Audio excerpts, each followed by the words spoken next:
যে আমাদের কিছু তরুণ, কওমি তরুণ, তারা সেকুলারদের সঙ্গে উঠা বসা করে। আমাদের মুরব্বীরা যদি বলে ওখানে কেন যাও, তখন তারা জবাব দেয় ওদেরকে আমাদের আদর্শ দেখায়া দিনের পথে আনবো, না গেলে দাওয়াত দেবো কিভাবে। কিন্তু একটা সময় দেখা যায় ওদের কাছে যারা গিয়েছিল আমাদের ওরাও তারা হয়ে গেছে, তাদেরকে আমাদের বানাতে পারিনি, আমরা তারা হয়ে গেছি। এরপরে আমাদের মাঝে এসে ওদের প্রভাব লালন করে আমাদের মাঝে এসে আমাদের ছেলেরা বলে হুজুর এত গোরামি ঠিক না। আমার যে কোনো লিখিত একটা বইতে একটা আর্টিকেল আছে বড়,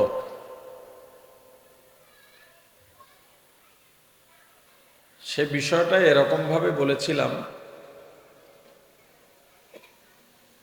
যে আমাদের কিছু তরুণ, কওমি তরুণ, তারা সেকুলারদের সঙ্গে উঠা বসা করে।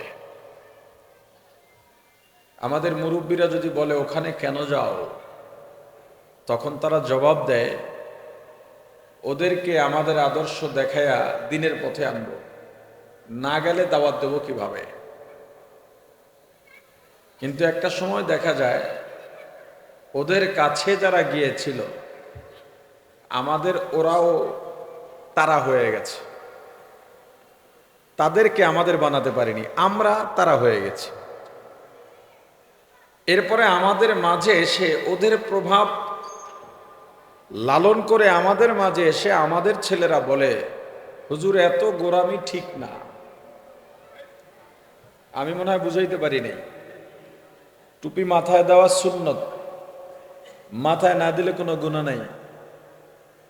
মাথায় টুপি না পরলে কি নাই, কিন্তু মোমেন্ট টুপি ছাড়া থাকে কিভাবে সেটা আমাকে বলেন, মাসালায় পরে যাই। আপনি মাসালাগতভাবে যদি বলতে চান, মানে গ্রামের একটা কথ্য আছে, চাচা মারা গেলে চাচির ইদ্যত পালন হওয়া শেষ হইলে চাচিরে বিয়া করা যায়, সম্পূর্ণ জায়েজ।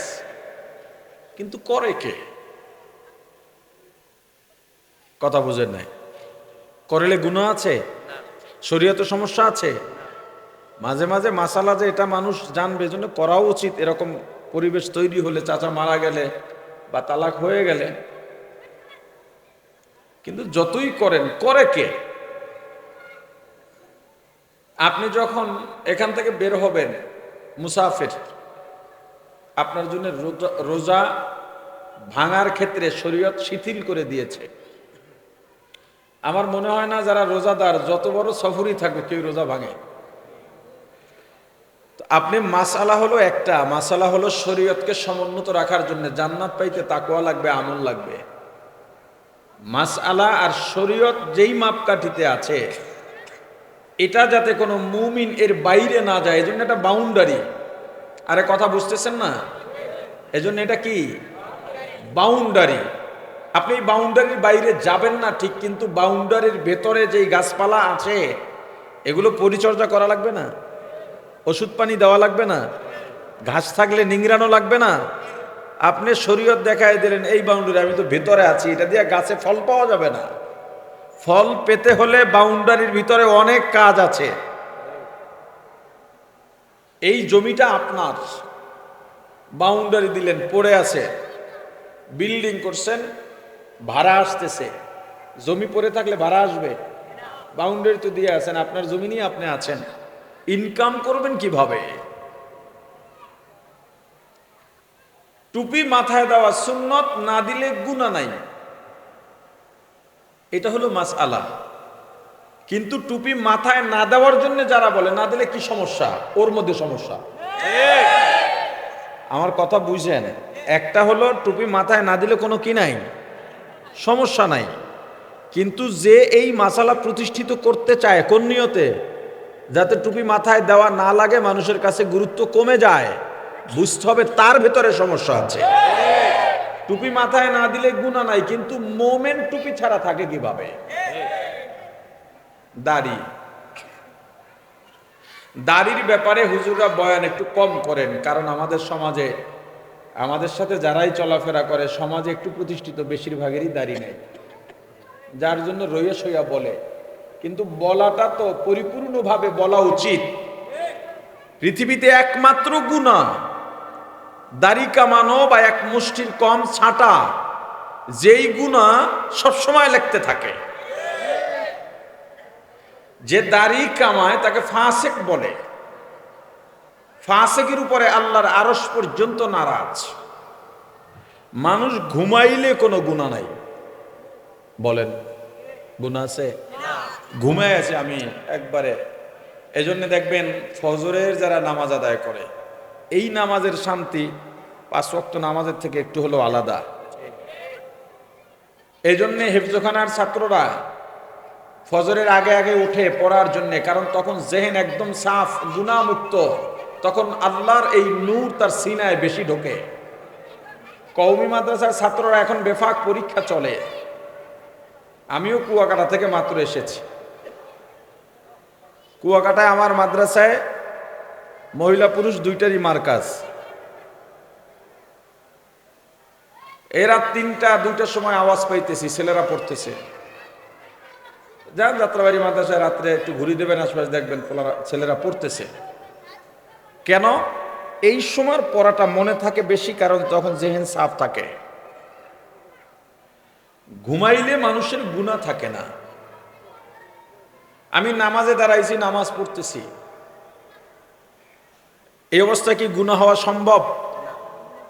আপনার কথা বুঝেন না, জবাব দেবেন তো সবাই। নামাজের মধ্যে আছি, গুনাহ হওয়া সম্ভব? এখানে যারা বসে আছি যতক্ষণ থাকবো, একটা গুনাহ এই সময় লেখা হবে না। কারণ যা লেখা হবে তা সওয়াব, যা লেখা হবে তা কি সওয়াব। কিন্তু যে দাড়ি কামায় তার এখনো গুনাহ লেখা হচ্ছে। আপনি ঘুমায়া গেছেন, গুনাহ লেখার ফেরেশতা ঘুমায় নাই। আপনি নামাজে আছেন, গুনাহ লেখার ফেরেশতা গুনাহ লিখতেছে। আপনি বাইতুল্লাহ তাওয়াফ করতে গেছেন, চোখের পানি ছেড়ে জারজার করছেন, কিন্তু তওবা করেন নাই। ওখান থেকে বের হইয়া মাথা মুন্ডাইছেন সাই করার পরে, সাথে দাড়িটারও কবর দিছেন। আপনি বাইতুল্লাহর সামনে, তখন আপনার আমলনামায় গুনাহ লেখা হচ্ছে। আপনি রওজার সামনে সালাম দিচ্ছেন, তখনও আপনার নামে গুনাহ লেখা হচ্ছে। দাড়ি কামানো বা ছাঁটে যে, তার দোয়া আরশে পৌঁছে না। যে মুমিন এই অপরাধ সে মেনে নেবে, অনুতপ্ত হবে। কিন্তু যে বলে দাড়ি গুরুত্বপূর্ণ বিষয় না, এত বড় একটা বিধানকে যে হালকা করে দিতে চায়, ইন্তেকালের পরে দৃশ্যমান একটা সুন্নাত প্রত্যেক পুরুষের সঙ্গে থাকবে, সেটা দাড়ি।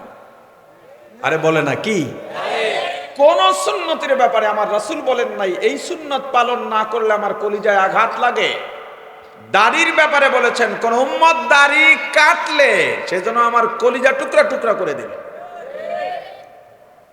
এখন যে দাড়ি কামায় বা ছাটে সে অনুতপ্ত হবে, অন্যায়কারীকে অনুতপ্ত হতেই হবে।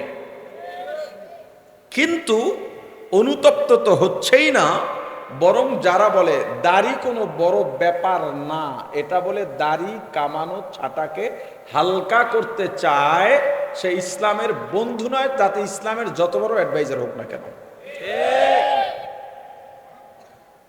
ইসলামী পরিভাষা, মুসলমানের ধর্মীয় পরিভাষা আমরা এটা ভুলে গেছি।